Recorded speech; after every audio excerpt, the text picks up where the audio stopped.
డబ్బు, అనారోగ్యం, ఉద్యోగం, వ్యాపారం అప్పులతో బాధపడుతున్నారా? మీకోసమే manifesting miracles 11 days programme. Hi hello namaste, welcome back to Suman TV. ప్రస్తుతం మనతో పాటు ఉన్నారు consumers welfare committee chairman Mandadi Krishna Reddy గారు. సార్తో మాట్లాడదాం. నమస్తే సార్. నమస్కారం అమ్మా.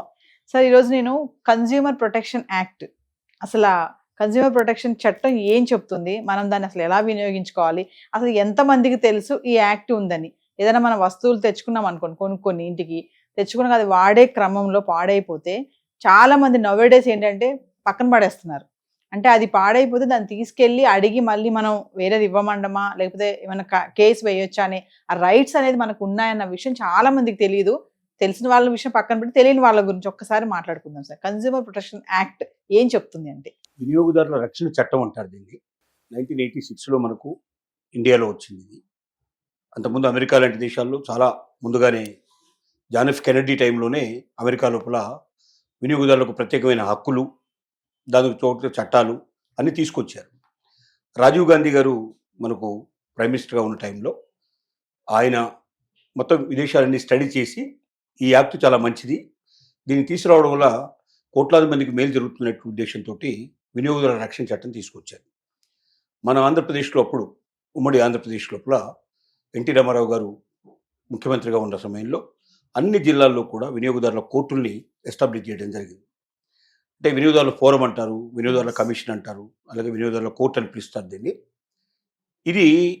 దీనికి వెళ్ళడానికంటే ముందర ఏంటంటే మనకు కొన్ని హక్కులు ఉన్నాయనే విషయం మనం ఎప్పుడు కూడా గుర్తుంచుకోవాల్సిన అవసరం ఉంది. అంటే కొనేవాడికి హక్కులు, మనం ఏదైనా ఒక వస్తువు కానీ సర్వీస్ కానీ తీసుకున్నట్టయితే డబ్బు చెల్లించి మనం ఏం తీసుకున్నా కూడా దానికి తగిన వాల్యూ ఫర్ మనీ, అంటే మనం పెట్టినందుకు దానికి సరి అయినటువంటి విలువ మనకు రావాలి.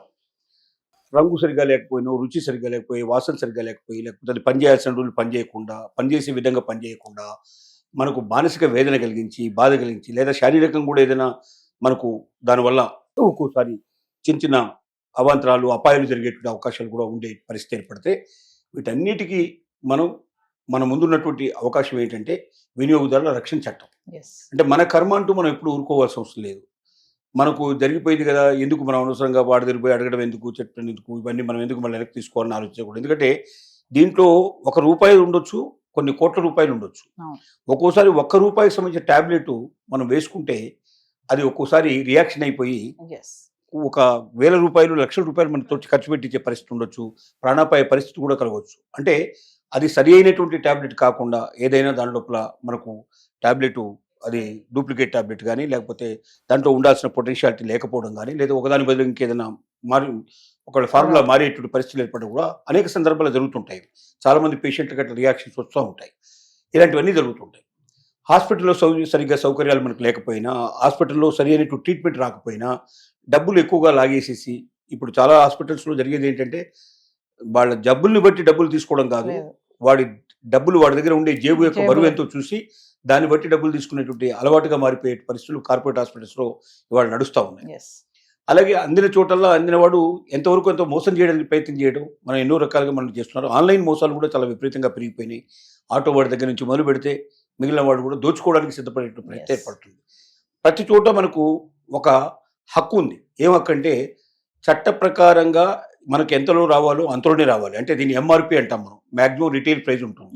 ప్రతి వస్తువు మీద మనకు రాసి ఉంటుంది, ఎంఆర్పి అని రాసి ఉంటుంది. చాలా వరకు 90% ఆఫ్ ది ఐటమ్స్ మీద ఎంఆర్పి అంటే ప్యాక్డ్ కామోడిటీ, ఏదైతే ప్యాక్ చేసి ఉంటాయో డబ్బాలో కానీ, లేకపోతే మనం ప్యాక్లో కానీ, లేకపోతే దీంట్లో ఇస్తే ప్యాక్ చేసిన ఐటమ్స్ లోపల కంపల్సరీగా ఎంఆర్పి వేయడం అనేది అలా ఉండాలి. ఆ ఎంఆర్పి కన్నా మించి ₹1 ఎక్కువ వసూలు చేయడానికి వీల్లేదు. ఒకవేళ ఎవరైనా వసూలు చేస్తే మినిమం 6 మాసాలు జైలు శిక్ష నుంచి మొదలు పెడితే మినిమం ₹10,000 నుంచి స్టార్ట్ చేస్తే ₹1,00,000 జరిమానా వేసే అవకాశం ఉంది.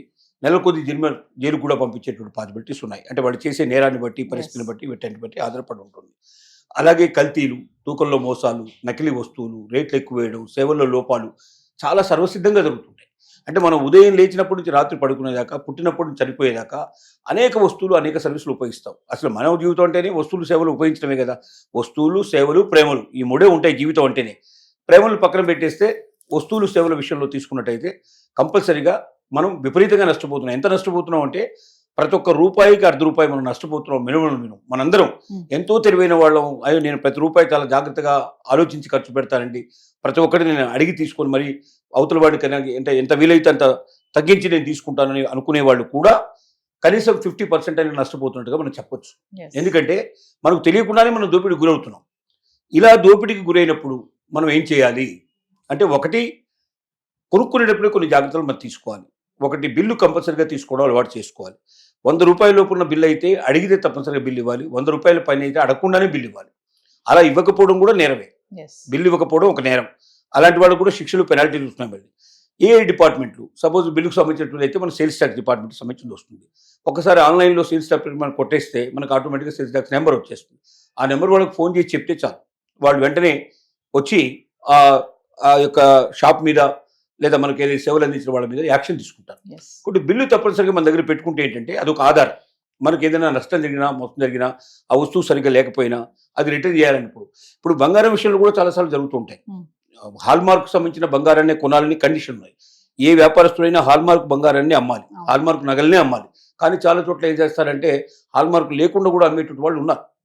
మరి మనం తీసుకున్నది సరైనదా కాదా, ఇచ్చిన బంగారం కరెక్టా కాదా, రేపొద్దున మళ్ళీ వెళ్ళి మనం అడిగినప్పుడు మన దగ్గర బిల్లు లేదు, మనం ఏం అడగలేము.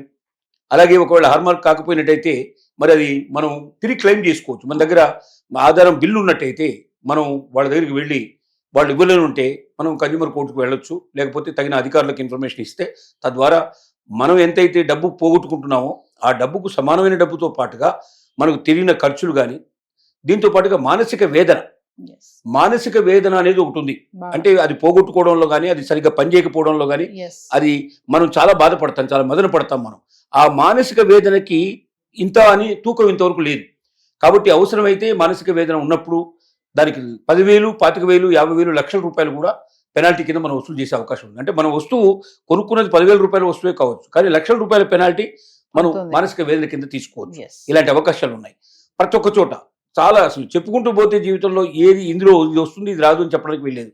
ఎడ్యుకేషన్ ఇన్స్టిట్యూషన్స్లో విపరీతమైన మోసం జరుగుతున్నాయి, హాస్పిటల్స్లో విపరీతమైన మోసం జరుగుతున్నాయి, మొబైల్ ఫోన్లలో విపరీతమైన మోసాలు జరుగుతున్నాయి, ఎలక్ట్రానిక్ గూడ్స్లో మోసం జరుగుతున్నాయి, ఇంటికి వచ్చే గ్యాస్ విషయంలో కూడా మనం మోసపోతున్నాం, కూరగాయల విషయంలో మోసపోతున్నాం. మనం కారం, పసుపు, కారం ఇట్లాంటివి, పప్పు దినుసులు ఇట్లాంటివన్నీ కూడా ఇంట్లోకి వచ్చే వాటిలో 90%, 95% కల్తీకి గురవుతున్నాయి. అంటే ఇన్ని తెలిసినా కూడా సార్ ఈ ఉరుకుల పరుగుల జీవితంలో మనం అనుకున్నట్టుగా ఏం అడుగుతాంలే, అక్కడికి వెళ్ళి ఏం చేస్తాంలే, అయిపోయిందా పడేద్దాం పక్కన, పని చేయట్లేదా అని పక్కన పడేస్తారు. అది ఎంత పెట్టి కొన్నా కూడా. ఇట్లా మామూలుగా చూసుకుంటే సార్ కన్స్యూమర్స్ కి రైట్స్ ఏమున్నాయంటే ఏం చెప్తారు సార్? కన్జ్యూమర్కి రైట్ ఏంటంటే సరి అయిన వస్తువులు తీసుకోవడం, రైట్ టు ఇన్ఫర్మేషన్. ఒకటి మనకు పర్ఫెక్ట్గా ఇన్ఫర్మేషన్ ఉండాలి, దాని మీద లేబుల్ మీద అన్ని వివరాలు రాసి ఉండాలి, కల్తీ అనేది మనకి ఇవ్వడానికి వీల్లేదు, తూకం కరెక్ట్గా ఉండాలి, తర్వాత దానివల్ల మన ఆరోగ్యానికి ఏ రకంగా కూడా పాడు కావని పరిస్థితి, దానికి గ్యారంటీ ఉండాలి.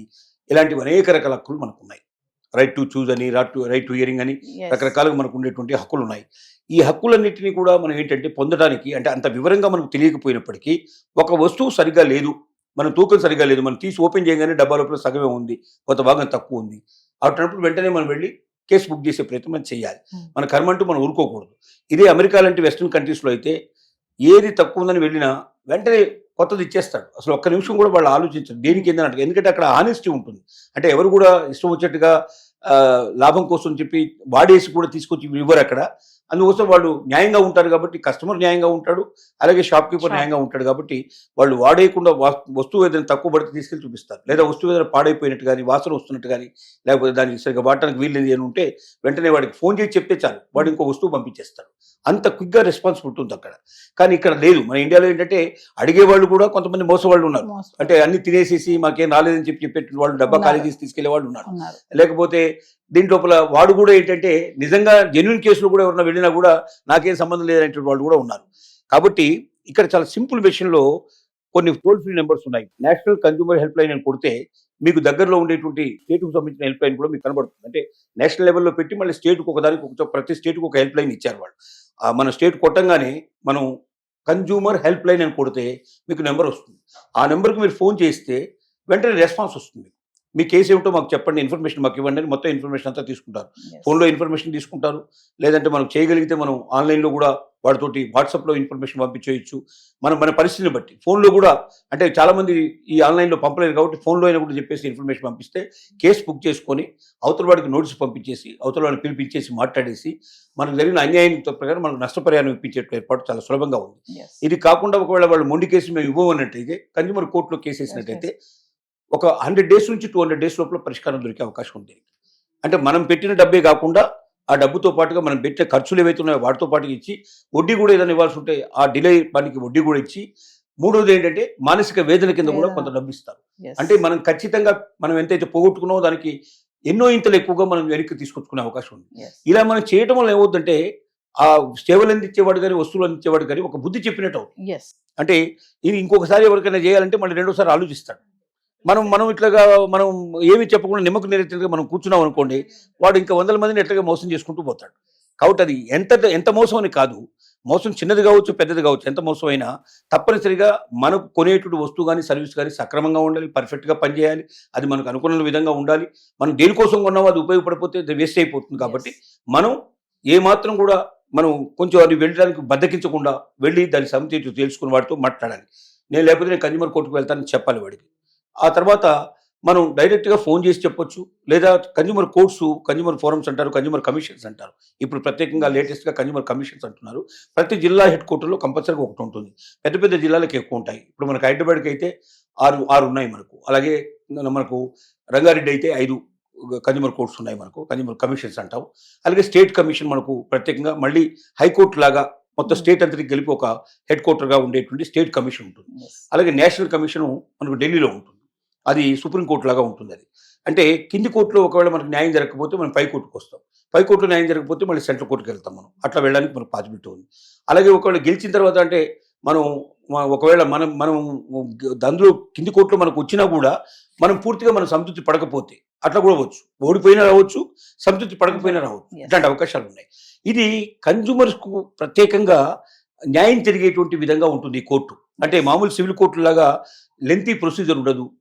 వాళ్ళని అడిగింది అడిగి, లేకపోతే రకరకాలుగా హింసించి, రకరకాల బాధ పెట్టి, రకరకాల ప్రశ్నలతో వేధించడం లాంటివి ఉండవు దీంట్లో. Simple system. మనం కొన్నామా, కొంటే దానికి ఏదైనా ఆధారం మన దగ్గర ఉందా, తర్వాత అది పడిపోయిందా, చెడిపోయిందా, ఏం జరిగింది, దానికి సంబంధించిన ఇన్ఫర్మేషన్ మనం ఇస్తాం. లేదా సర్వీస్ సరిగ్గా మనకు అందలేదా, మనం ఇన్ఫర్మేషన్ ఇస్తాం. దాని ద్వారా అవతల వాళ్ళు పిలుస్తారు, కొన్న డేటు అది అన్నీ చూస్తారు, వెరిఫై చేస్తారు. వాడు అమ్మింది నిజమే, తీసుకున్నది నిజమే, జరిగింది నిజమే, వాస్తవానికి వచ్చేస్తారు. సో తొందరగా క్విక్గా డెసిషన్ తీసుకుంటారు. పెద్ద లెంతీ ప్రొసీజర్ ఉండదు. అడ్వకేట్లను కూడా పెట్టాల్సిన అవసరం లేకుండా మనమే స్వయంగా వెళ్ళి చెప్పుకునే అట్లా అవకాశాలు ఉంటాయి. Yes. దీనికన్నా ముందు ఇప్పుడు కొత్తగా 2019 యాక్ట్ ప్రకారం వచ్చిన కొత్త చట్టం ఏంటంటే, వినియోగదారులకు ఏ కేసు వెళ్ళినా కోర్టులకు వెళ్తే ముందుగా ప్రొసీజర్ ప్రకారంగా వాళ్ళని బోన్లో ఎక్కించడం, పిలవడం, మాట్లాడడం, ఇట్లాంటివన్నీ సిస్టమ్స్ ఉండవు. ఫస్ట్ వాళ్ళిద్దరి మధ్య ఒక పెద్ద మనిషి ఒప్పందం లాగా కూర్చోబెట్టి Yes. మీడియేషన్ చేస్తారు. అంటే ఒక అడ్వకేట్ని ఇద్దరి తరపున కూర్చోబెడతారు. కూర్చోబెట్టి ఇద్దరికి ఎక్స్ప్లెయిన్ చేస్తాడు. దీంట్లో ఉన్నట్టు మంచి ఏమిటి, చెడు ఏమిటి, చేసిన తప్ప ఒప్ప, వాళ్ళకి ఏం శిక్ష పడుతుంది, ఎంత పెనాల్టీ పడుతుంది, ఏం జరుగుతుంది వివరంగా వాళ్ళకి తెలియజేస్తారు. ఆ పెనాల్టీ వేస్తే ఆ పెనాల్టీని వాళ్ళు కట్టకపోతే శిక్ష ఆటోమేటిక్గా పడుతుంది. ఇవన్నీ ఉంటాయి మీకు భవిష్యత్తులో. రెండోది మీ పేరు చెడిపోతుంది, మీ సంస్థ యొక్క పేరు చెడిపోతుంది టీవీల్లో. అలాగే ఇవాళ రేపు మీడియా చాలా విపరీతంగా చాలా యాక్టివ్గా ఉంది. మీడియా అసలు వార్తలు దొరక చచ్చిపోయే పరిస్థితి ఏర్పడుతుంది. కాబట్టి ఎక్కడ దొరుకుతుందని వెతుకుంటూ పోయే పరిస్థితి ఏర్పడుతుంది. అలాంటప్పుడు ఏ చిన్నది దొరికినా వదిలిపెట్టకుండా పట్టేసుకుంటారు. దానివల్ల ఏమవుతుందంటే ఆ సంస్థ యొక్క పేరు నాశనం అయిపోతుంది. ఒకసారి పేరు నాశనం అయిన తర్వాత కోట్ల రూపాయలు ఖర్చు పెట్టినా తరిగి మళ్ళీ తెచ్చుకోవడం చాలా కష్టం. కాబట్టి మీరు భవిష్యత్తులో సంస్థ నిలబడాలి అంటే మీరు వెంటనే ఈ ప్రాబ్లం సాల్వ్ చేసుకొని ముందుకెళ్ళండి చెప్పి వాళ్ళకి సలహా ఇస్తారు. 100కి 90 కేసులు అక్కడే సాల్వ్ అయిపోతాయి. Yes. ఒక 10% కేసుల్లో 5% కేసులు మాత్రమే మొండికేస్తారు. మొండికేసిన దానికి ప్రొసీజర్ ప్రకారంగా వాళ్ళు పిలవడం, చేయడం, సమస్య పంపించడం, చివరికి అంతా కూడా డెసిషన్, జడ్జిమెంట్ ఇవ్వడం అన్నీ జరుగుతాయి. Yes. ఇలా జరిగేటువంటి వ్యవహారాలు ఉన్నాయి. అలాగే కన్స్యూమర్ వినియోగదారుడు కూడా ఖచ్చితంగా అన్ని చూసుకోవాలి. రైట్స్ ఏవైతే ఉన్నాయో వాటిని ఉపయోగించుకోవాలి. తప్పనిసరిగా. ఎందుకంటే మనం ముందే అసలు ఏం కొనాలి, ఏం తీసుకోవాలని కూడా ఆలోచన ఉండాలి. Yes. వినియోగదారు అంటే చిన్న చిన్నవే కాదు. మనం ఒక ఇల్లు కొంటాం, అవును. ల్యాండ్స్ కొంటాం, కోట్ల రూపాయలు పెట్టి కొంటాం. వాటిలో కూడా రిజిస్ట్రేషన్, డబుల్ రిజిస్ట్రేషన్స్ అవడం, ట్రిపుల్ రిజిస్ట్రేషన్ అవ్వడం జరుగుతూ ఉంది. తర్వాత ఎంతైతే స్థలం అమ్మారో అంత స్థలం ఉండదు అందులో. ఎంతైతే కన్స్ట్రక్షన్ చేసిస్తా అని చెప్పి కంపెనీలు ముందుకు వస్తాయి, మనకు ఫ్లాట్స్ ఇస్తారు. ఆ ఫ్లాట్స్ లోపల మంచి టైల్స్ వేస్తామని చెప్పేస్తారు మనకు. అక్కడ పోతే చెత్త టైల్స్ ఉంటాయి. అవును. అలాగే మనకు టీక్ వుడ్ పెడతారంటారు. ఆ చెప్పులు అట్లాంటి ఉండకుండా ఏదో పనికిరాని టీక్ వుడ్ పెట్టేస్తారు. అలాగే ఫ్లోరింగ్ సరిగా ఉండదు, లీకేజెస్ ఉంటాయి. ఇలాగా రేరా నిబంధనల ప్రకారంగా 5 ఏళ్ల లోపల మనం కొన్నటువంటి బిల్డింగ్కి ఏదైనా జరిగితే, అందులో పెచ్చులు ఊడిపోయినా, లేకపోతే సరిగా ఏది లేకపోయినా, సరిగా లేకపోయినా, ఇస్తామని వాగ్దానం చేసిన దాంట్లో ఏ ఒక్కటి లేకపోయినా, లేదా ఎమ్యూనిటీస్ సరిగా లేకపోయినా, వాటన్నిటి మీద మనం కేసు వేసి మనం నష్టపరిహారం పొందే హక్కు మనకు ఉంది. Yes. అది రెక్టిఫై చేసుకునే హక్కు మనకు ఉంది. నమస్తే.